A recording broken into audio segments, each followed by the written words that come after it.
Hello, BookTube. As you can see, I have a guest, or is it two guests? Tucker decided to join today's conversation. Little Tucker. Ooh. He seems he seems very peaceful and contented, which is not usually the emotions felt by someone sitting on your lap. Usually they're just wildly uncomfortable at how bony and hard it is. Yeah. Well, he does seem to have an aura of general disappointment, and that tracks. So this is, for those of you who don't know, this is Christopher Russell, who has a BookTube channel under his own name. I will try to remember to leave a link to it down below. Became a meteoric success. Made a video, made a second video, made a third video, and crested 4,000 subscribers in like 2 weeks. Whereas there are BookTube channels out there that are 10 years old this year who have not reached 2,000 subscribers. So, what is the secret to your success? Hmm? I don't know. Apparently I've just been suckling off of your channel's success, apparently, according to some comments. Some of those other channels I have been recommending them the whole time. No, Yeah. none at all. Someone I who don't know. left BookTube. You left BookTube for a little while. Yeah. Yeah. Now you're back, and I'm wondering how you get at the bottom books on those top shelves, the ones that are stacked like that. How do you get at them? Well, it's If a you pain wanted in the the House of butt. Government, if you wanted the House of Government, it would be fine. But what if you wanted the book that's 10 books down from the House of Government? You not only couldn't pull it out of that pile, but you'd have to move a pile on one side to get at it. Well, that book happens to be Dan Brown's biography of Henry V, and I'm not going to be touching that one for a long time. So, Why not? Why not? What's that I'm supposed to mean? I may or may What not Dan have. Brown looks like in snug leather. I know that's a big selling point for you. It's not so much for me, and I'm not a big fan of that biography. So, Have you heard how forcefully he talks? You should be having a different reaction. Your reaction to Dan Brown as an author should, let's just say, be making Tucker a little uncomfortable right now. Instead, you're acting like he's what? Rosemary Sutcliffe at age 90. God help us. I'm assuming since you didn't like his biography of Henry V, that you haven't read The Essex Dogs. No, no, I haven't. Hmm. I honestly might enjoy that more. I don't know. I can't imagine anyone not enjoying it. Yeah, yeah. They might not like the fact that they were enjoying it. I could see a lot of people on and off BookTube. I could see a lot of people who would read that book, love the hell out of it, and never tell anyone. It would be suddenly a horrible, dirty secret. But I don't think I don't think there's a reader out there who wouldn't enjoy what they were doing. It's just Okay. uh when it comes to historical fiction, it's just a question of how many F-bombs you are comfortable with in your historical fiction. All there is to it. How that and also physics defying acts of bravery in the final 10 pages of the book. Wow. That was true in the Wow. first book, it was true in the second book, and it turns out it's true in the third book. It's Amazing. Okay. things that you would not want to try yourself on the battlefield. Well, in terms of a large concentration of F-bombs in historical fiction, I did watch Deadwood, so I think I'm all set for for anything that anyone can throw at me in that department. You liked it though, didn't you? Oh, I loved it. I loved it. It's a fantastic show. The movie we don't need to talk about, but the book, But the oh, show, the show is show's amazing. amazing. Just amazing. I've been watching bits and pieces of it on and off myself recently and just been Really? blown away by it. Just blown away by it. By every single choice. I don't know of a single choice that goes wrong in that show. Whereas even really good shows you really like, you can often point out single choices that go wrong. Yeah. Yeah. I've been recently obsessing about one of those myself. something that I would love to have as a memory of having seen, and I never will. At the conclusion of Peter Jackson's Return of the King, Uh, when the Tolkien wrote a great scene, Gandalf is sent back with enhanced powers so that he can fight the Witch King of Angmar. mhm. And Gandalf wrote a great scene when the doors of Minas Tirith are breached and the Witch King enters on his foul non-horse, and the only thing standing in his way, the only horse brave enough, is Shadowfax. The only person standing in his way is Gandalf, who once again bars the way and says, "You shall not enter here." It's a great, great moment. Didn't they do an animation of that? Wasn't there an animated It was version an of animated that? version of Return of the King that actually does that scene wonderfully. Yeah, Uh, Just right, just exactly right. But yeah, imagine what Peter Jackson would have done with it. Instead, he gives us a confrontation between Gandalf and the Witch King where Gandalf is beaten easily. Like right, yeah, yeah. And the only reason that he doesn't like what die in that confrontation is because the Witch King just gets distracted or something yeah, he like gets distracted. that. When yeah, Peter Jackson does a lot with Lord of the Rings that isn't in the book, and a lot of it is very good. Yeah, Uh, but Tolkien gave us that scene is perfect. It's yeah, just perfect. It's not just the arrival of the forces of Rohan, yeah. the cock crowing, where Tolkien tells us that the cock doesn't know anything about war, doesn't know anything about the One Ring, just knows that the day is approaching. Mhm. Imagine how that I keep picturing what that scene would look like if Peter Jackson had filmed it, but he didn't and he never will. Well, just like us, we'll never see George Hurst get his comeuppance in Deadwood. I Never mean, see George Hurst get his comeuppance. No, we'll never see that. We'll never get the culmination that that would have been in, for instance, Deadwood season 4, right, which right. would have had not only George Hurst getting his comeuppance, but would have had all the other stuff that had been building. Even Brian Cox as the leader of a theatrical company, Yeah. where for one tiny little second, when he unsheathes a knife, we sense that this guy's really dangerous. He's acting like a buffoon. But when it comes to it, the actors, of course, will be caught up in the fight at the end. And that would have been a terrific scene. Just imagine having Brian Cox on the show and not using him because you didn't get the fourth season. Anyway, It's so brutal, especially because that season in particular ends on such an exciting note where I mean the whole town is basically arming itself against I mean they're gonna go and do real battle against George yes, the Hurst. We'll forces of good never see against the it. forces of evil. Yeah. Yeah. I mean, that of course, that season, like every other season, Deadwood had great moments. But anyway, how did we get down this rabbit I hole? don't know. I can't even remember. We're supposed to talk about books, right? We're supposed to talk about books. But then we got distracted. I got distracted by Tucker because he's so adorable. Oh, oh, he's relaxing on your lap, but the look on his face is, gee, I was expecting this to be more exciting, which then tracks. You know, not everyone is as disappointed in me as you are. That would be difficult. That would be a difficult world to live in, wouldn't it? Oh, you poor thing. That would be a difficult world to live in if everyone was not disappointed, but as prone to joshing you. Which you're setting just such a bad precedent because the people in my life now who watch these videos just think that they it's just a hunting season, I guess, for me at all times, and you can just go after me for whatever, whenever, for as long as you feel like. It's kind of fun to do. I mean, you got what the military refers to as a target-rich environment.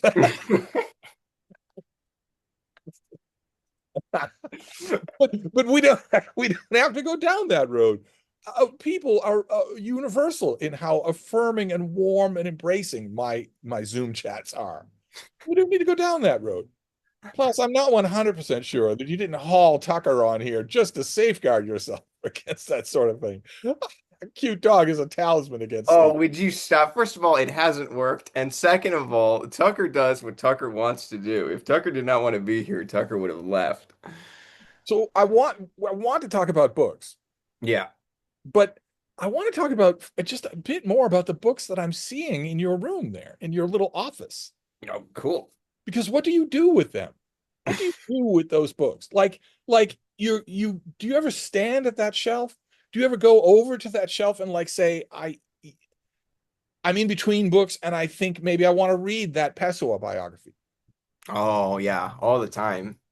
I mean, Yeah. what I'm assuming, I mean, all these books behind you, I'm assuming that you are like most booktubers in that 90% of them are unread. Not 90% of them, okay. So Good. when you go over to that shelf for, Pillars of the Earth or Pessoa Yeah. or whatever, Yeah. do you make your decisions there at that shelf as to which of Usually those unread books you're going to pick? so I have multiple piles around my book around my room, and so I'll walk up to the bookshelf and grab a book off of it that I think is interesting or piquing my interest, and maybe I'll read a little bit of it or whatever, but I'll move it off the bookshelf onto a smaller pile that makes it more obvious and more it doesn't blend in with the rest of the books, and so it stands out more that I really want to read it. So. An actual TBR pile. Yeah, an actual TBR pile. Like I just grabbed because I hauled it when I was in Boston the first time.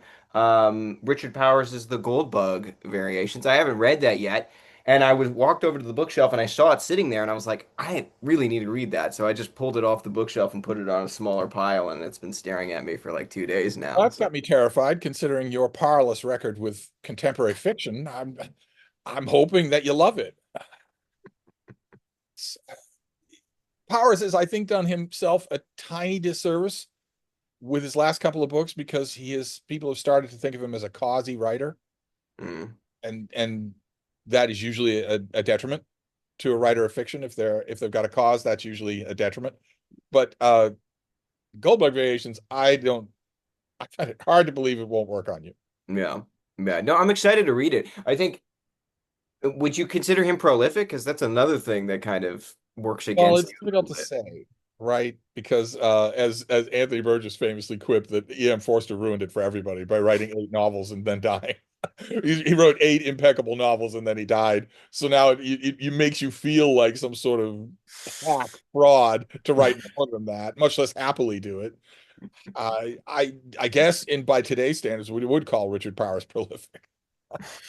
It's pretty hard for me to say that since I'm currently making my way through the Perry Mason novels, which talk about prolific.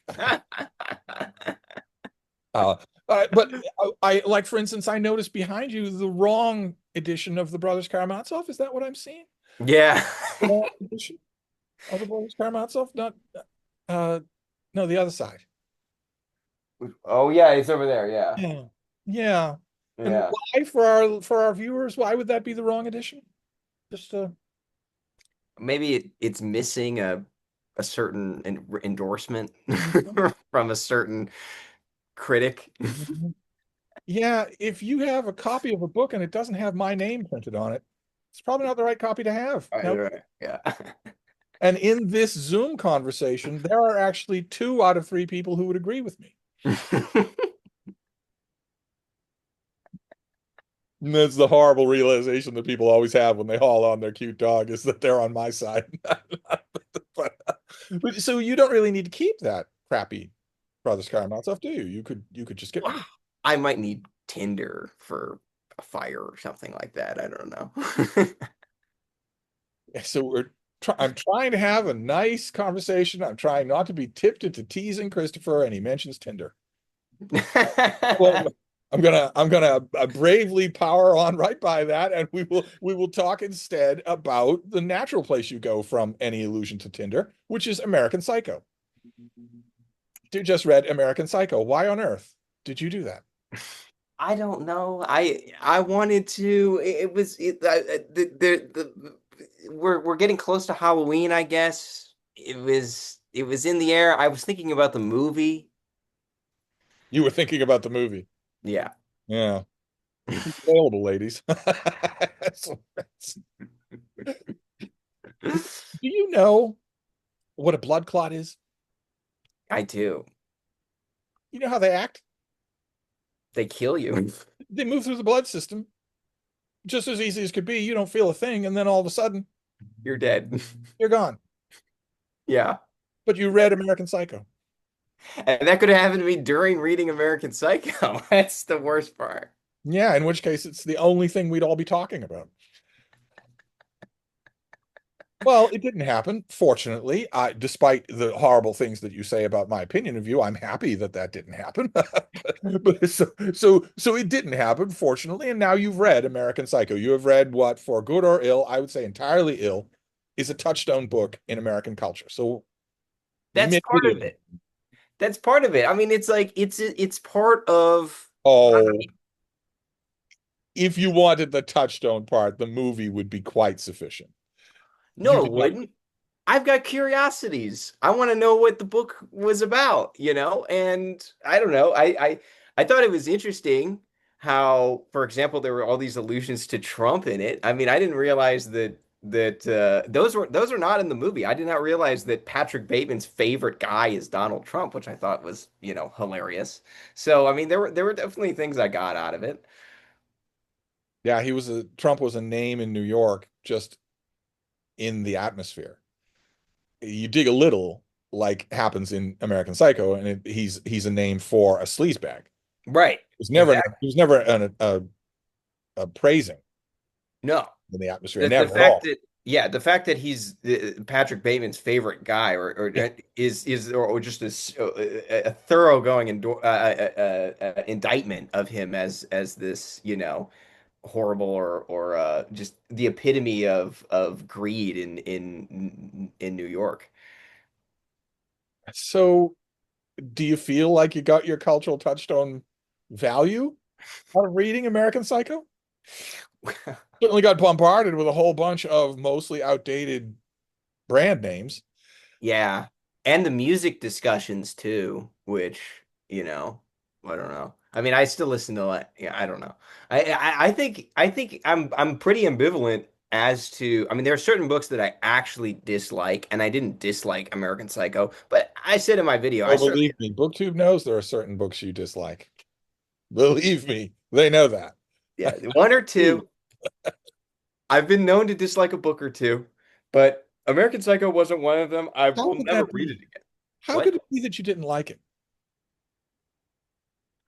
Well, I don't know. I thought that, I mean, to be clear, I will never read it again, and I didn't like it. I didn't hate it though, because I thought it did some interesting things at times, which largely related to the fact that it was funny on occasions, which I appreciated. I like when a book is funny. It was, like I said, it had interesting insights into a world that I both live in now and don't live in. I mean, it's dated in a lot of ways, but it's prescient in others, I think, in terms of, and I mentioned this in the video, there's certain aspects of its critique of greed and wealth in this country that I think later movies and TV shows that are popular right now have, carried on in some kind of tradition of. So I think it was interesting just as a sort of survey of that kind of thing. It's melancholy for me to look back and remember that we thought those elements peaked at that Yeah, time. probably. Yeah. It in when American Psycho came out, it would have been, as much as all public commentators criticize the culture of greed is good, it would never have crossed our minds that two-thirds of the money in the world would be owned by six people. Yeah. It would never have crossed our minds that that would be possible. Yeah. You'd said that's a future you're going to live to see. We'd have said, well, that's not possible because that would mean that the United States, most especially, not some other countries, but most especially the United States, would have to basically remove all regulation Right. on the very wealthy. And what country would be crazy enough to do that? Even if they did it, the Supreme Court would strike it down. The Supreme Court certainly wouldn't rule that money can buy politics. Right. That's, would never have occurred to us. I'm Oh, also glad. little boy. Yeah, Ooh, just you ooh, got interested with what you were saying. ooh. How old is Tucker? Well, Tucker's a rescue, so we don't. know exactly how old he is. I think around 7. Every once in a while, you take him for a walk. Every day. I see. And is he excited when he goes for his walks? Oh, loves it. And he loves car trips too. We have a little box called a sky box that we put him in, and he loves giving And driven your around. house doesn't have a front wall? Was that taken out by a hurricane or an earthquake or something? It's just the living room with the furniture right there on the sidewalk? No? No? Oh, you do have a front wall. Oh, I see. So why is he wearing a collar around his neck? Is that to remind him that he's a slave? Is that What are you why he's wearing saying? a collar around his neck? Do you think that's It's got the phone number on it. It's got the contact because you information. don't have a front wall? Because it was taken out in Hurricane Imelda. Uh, mm, mm, mm. Sometimes when he goes to the bathroom, he might, you know, something could happen. I'm not going to ask if you'd like wearing a collar all day long. What you do in the red light district of Cleveland is up to you. Oh There my. stays there. That's all right. He seems to have habituated with it. Has his skin grown over it?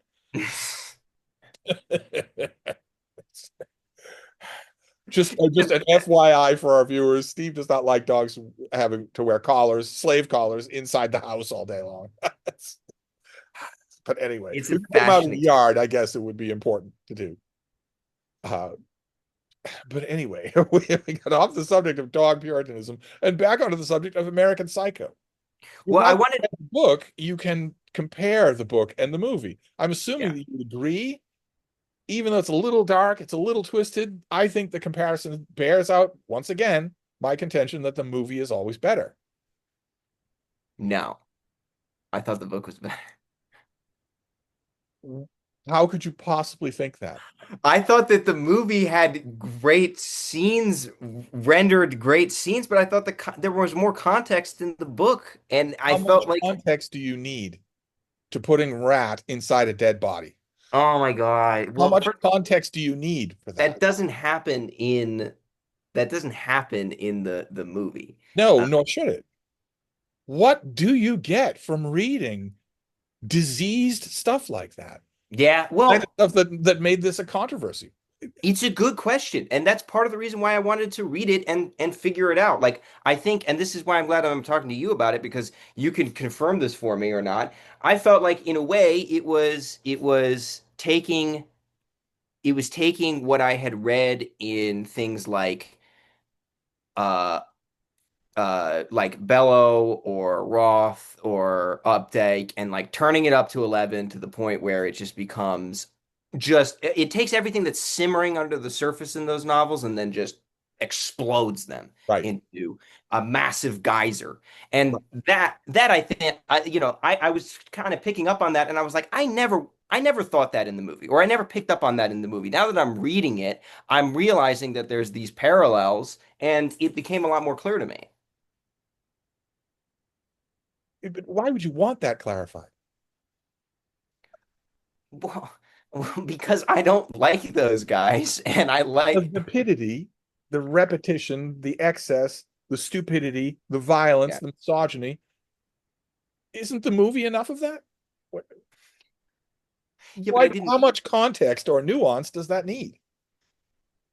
I didn't see that. I didn't see it as clearly that there was like Well, for example, yeah, for you'd have to read the book to see what's not in the movie, right. I guess. But it feels to me like the movie in a way kind of falls out of a vacuum.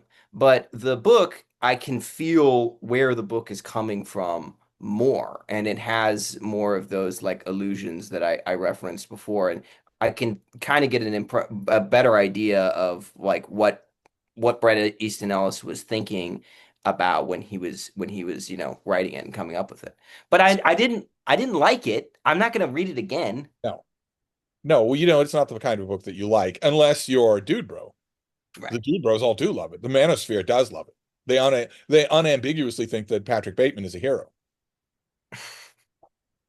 They dress like him for every Halloween, and yet somehow they have a date. Probably. Well, my number one question about the manosphere and the lifting world and the fitness world online is how the women who are attached to these men don't see what's clearly being signaled in front of them, right in front of them. And then I remember they're in it for the money, so they might see it Mm, perfectly clear and still stick around. But it's kind of interesting that you would talk about Bellow. yeah. That's Bellow and Updike and whatnot. That those being the literary progenitors of American Psycho is very interesting. A critic friend of mine, when the book was new, Yeah. made that same observation. He rather immortally, to my mind anyway, said that uh, American Psycho is what you get if you take Philip Roth and remove the Connecticut suburbs. That was the way that he put it. If you that this is what you get. This is what you have if you take those parts out. It's kind of, and now all these years later, you say the same thing. And that critic friend also had a freakishly large head. Oh my goodness. It's just there's some sort of chain of evidence going on here. Maybe there's just a big brain in there. I don't know. That explanation had not occurred to me. I know. You probably think it's just filled with images of me swiping Tinder and that's it. But all those books in the background got to count for something. They're Look at just all those props. things. And I see them and I wonder what kind of traffic do they get? Oh, I try and make it as much as possible because I don't like it when I walk over to my bookshelf and I notice that there's like dust collecting on things. I'm like, I got to move these around or get them because all of these books represent books that I'm actively interested in, whether or not I've read them, right? I mean, I don't just buy a book because it just I don't know needs to fill up space. I mean, Oh, it's trending on Book Talk. or it's trend. Yeah, I mean, it's like these books are I buy them for a reason, so I want to have them for a reason, No, that's and the I'm thing I love get rid about of them. the libraries that I see in the background of people on BookTube. That's the thing I love about them is that they are obviously the dumb feng shui word would be intentional. They're Mm, obviously intentional. yeah. I can tell an intentional collection of books a mile off from an unintentional one, whether the person is reading them or not at anything like real speed. You can still tell, I think. Yeah. But but okay, you've got all those books behind you, and they are books that you definitely are interested in reading. So that makes me wonder what the mental process is for deciding to, as the kids say, pull the trigger on the next thing you will sit down and read. I mean, in Mm. your mind, is it a huge decision to make? The thing that would make it a not huge decision would be if you're okay with dropping a book if you start it and it's not doing anything for you. So are you okay with that? Yes, I am. So Especially if it's it's not a huge deal. I know no, some people look at that, would look at a wall of books like that, and deciding which book they're going to read next from that wall would be an enormous thing. no. I try and let myself drop a book pretty quickly if it isn't working, especially if it's a piece of fiction. Like if it's a piece of fiction and it's not working for me, I have a million things I can read and I decide that I don't want to do it right now for whatever reason, then I'll move on. So for me, I don't know exactly the kind of, alchemy that goes into deciding what I will read next, but usually I'll just think where am I at right now and like what will I be doing in a week and then kind of just like pattern things off of where I'll be. Like I've got a road trip coming up. So I've been thinking a lot about what I'm going to read in the road trip and sometimes I'll grab something off the shelf and be like I'll read this now and I'll be like no, I'll save this for the road trip and so, things like Is the that. road trip to Hyde Cottage? If so, you should probably load up on self-help books. Yeah. How to be your own best friend, that sort of thing. I thought it was Get you ready to prepare you for the onslaught. Last okay, good. That I think myself, I think that's great. Everybody, when you pick a book, you shouldn't be in love with DNFing, with dropping a book, but you no. should be ready to. Yeah. So that your anxiety about the next book you read doesn't cripple you. You should be ready to do that. Yeah. But Yeah. I'm glad to hear that. But that makes your last couple of fiction choices a little extra confusing. Why are you picking these sordid books? I mean, a Little Life and now American Psycho. What's next? Dennis Cooper? I want to experience like I want to experience everything just in general. I mean, but I wanted to experience in this case, stuff that I don't normally read because I don't normally look at a Little Life and think, "Oh, I want to read a Little Life." I was in that particular case, I was suggested to read it by a lot of different people. In the case of American Because your Psycho, face is on the cover. yeah, yeah, exactly. And I think I had been playing it safe for a while in terms of my reading. Like there's a lot of things that I really like and that I go back to as things that I really enjoy. I mean, in terms of nonfiction, especially with subjects that I like to go back to. Obviously, I've talked a lot about the Reformation. I like reading about the Reformation a lot. There's certain subjects that I like to go back to a lot. But now that I have a booktube channel and now that I'm like talking about books on the internet, it's like part of me like really wants to like branch out and maybe read things that are more a little bit more up people's alley, because I read a lot of things that are, not necessarily like more idiosyncratic to my interests. So Sally Rooney. That's the next step. Yeah. There's so much out there. Good Lord. There's so much out there that you haven't read. It's That's true. good that you don't mentally paralyze because otherwise the vastness of all the stuff that's out there is what causes people to become niche readers. And you don't want to become a niche reader. If you can help it, you Yeah. don't. Yeah. Yeah. Well, I mean, that paralyzing thing is like I don't really know how to handle that. I mean, it's something that I think affects us all in one way or another. I mean, I've got books in here that if I were to just read the books that I hadn't read in this room, it would probably take me, I don't know, 2 years or something like that. I mean, it would take me a while to just read all the books I haven't read in this room. I mean, or I mean, in addition to and so that does bother me too. I mean, it definitely Sorry, is. I'm still stuck on you saying that everyone feels anxiety towards books. Well, you wouldn't include yourself in the category of everyone, No, but sure. you apparently just did. I've never felt anxiety towards books. When I see the huge variety of books that are out there, I feel exactly as a waiting lion does in the tall grass on the pampas. They don't say, "Oh my God, there are so many gazelles, I'm paralyzed." They don't say that. But that's all right. You meant other people. Well, I meant people. I meant people from this planet who are. That's what I meant. I Some didn't. sort of a crack. Are you going to haul out the F word? Are you going to I drop the mean, F bomb I'm not going to do that right now. But generally, I mean, I'm talking about people who sleep. I'm talking about people who, with a you stable know, blood type? stable blood Gentle type who touch? don't, yeah, that kind of Horrible night vision? All can these weird hear. things you people have? Oh, this discussion almost descended to the F bomb. For those of you who don't know what I'm talking about, it's a word that sometimes some people use on me that rhymes with sneak. Best that we avoid it and keep things. Maybe we should see another look at Tucker, or did he leave? He jumped off. Yeah. Well, that was a longer stay than usual on your Oh lap. my God. So you, to get back to the process, you pull some books Hmm. out of the mass. Yeah. They go into a physically separate location. Yeah. And then what? Are they Well, actually more likely to be read? yeah. Yeah. Then like right now I have at the top of my pile the book I'm going to read next, which is Wuthering Heights. Perfect occasion to read Wuthering Heights. Okay. Have you ever read it? No. No. Okay. I'm always a little hesitant with that question. But because people think that it's a judgment and it's not. There are plenty of really young people that, or people just haven't, not everybody's read Wuthering Heights. So I you haven't read.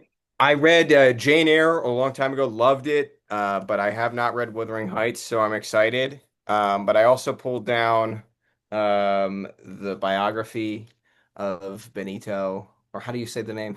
This I Benvenuto Cellini. Benvenuto Cellini. Yes, What, the bold translation? Let's see. It's translated by Anne McDonald. McDonald. It's translated by a woman. What's the You're right. I need to translation? throw it on. Does look what's the copyright for the translation? Is it new? Wow, so is that Everyman's Library? They don't use bull anymore? Oh wow. Maybe they haven't used them in a long time and I just don't I'm not up to date. Anne McDonald's first translation first included in Everyman's Library 1907. So no, What? Oh, okay. that's what it says. No, I wasn't surprised because female translators are bad. I was surprised because it's not exactly a female friendly book.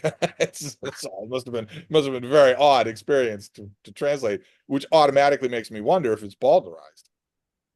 But I guess Mm, we'll get a sense of that when you're reading it. yeah. What on earth would you pick that for? How interesting. Let's see that volume again. It's very pretty. Oh, Yeah, very I love it. I just saw it in my local used bookstore, so yeah, I that in definitely a used bookstore? That is yeah, nice. yeah, yeah. Yep. And then I have the last one, which is William Tyndale. I also saw this in my I have not read this. This is a very, very much up my alley in terms of Reformation writing. So, The Obedience of a Christian Man. So, like, it would be like these that I would pull off the shelf and then put. Those are all classics. What about the Goldbug variations? What Oh, about yeah. the drift towards contemporary? Do you pull those off as well? But I don't have, I mean, for every one contemporary piece of fiction I have, I've got like, four classics, so I'm much more skewed toward, if I'm going to be pulling books off the shelf, it's probably going to be books like this instead of like the Goldbug variations, which is why, you know, it's so much harder for me with contemporary fiction because there's so many more pitfalls. I mean, I might end up finding myself reading a book like American Psycho, I mean, it's, You don't consider American Psycho to be a pitfall. You're not sorry you read it. I'm not sorry I read it, but it's definitely a pitfall in terms of like what I could be reading. And I knew that when I was reading it. I was like, I could be reading anything else, but I'm reading American Psycho. And it's fine. I don't hate it, but I mean, obviously I could be reading anything else, and anything else would probably be better right now. The the objection that I have to it is that when you strip away the pyrotechnics and the intentional outrage, it's not that well written. Yeah. And as a book about its time, you could read a better written book. I wouldn't have the grossness, Hmm. but the example people say, well, what do you mean good writing subjective?